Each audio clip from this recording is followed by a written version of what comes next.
We can see the housing crisis every day when we walk outside.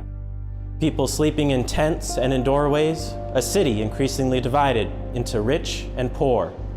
In January of 2017, 8,522 people experiencing homelessness were counted in the city of Seattle alone.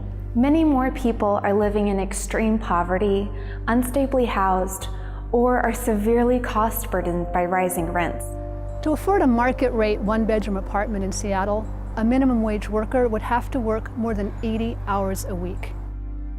The Puget Sound region is one of the fastest growing in the United States. By 2050, the population is expected to grow by nearly 50% to almost 6 million people. This growth is being driven by a tech sector that has pumped billions of dollars into developing this area.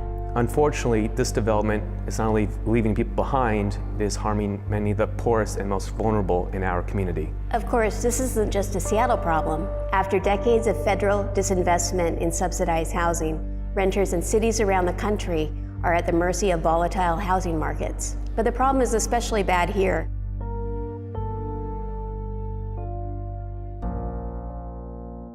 The city of Seattle needs tens of thousands of additional units of low-income housing in order to meet this need.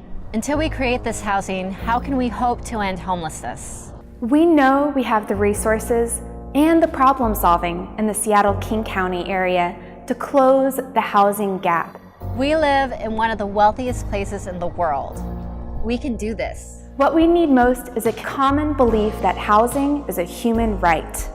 But then we need to come up with the resources. And here we have a problem. Seattle and Washington State's tax systems are extremely regressive. That means the poorest households pay the highest portion of their income. The go-to tax options for Seattle and King County, like property taxes and sales taxes, only make this problem worse. Luckily, Seattle has another option. This spring, we have the opportunity to take a big step forward. The Seattle City Council is considering a tax on large businesses like Amazon to fund more affordable housing, shelter, and services. This way, large businesses that are driving growth and benefiting from it can also contribute to making Seattle a city for everyone. You can send an email to council members in support of this legislation by going to transitriders.org/action. And you can learn more about the campaign at housingforallseattle.org. Join TRU and the Housing for All Coalition, and together we can build a better, more just future.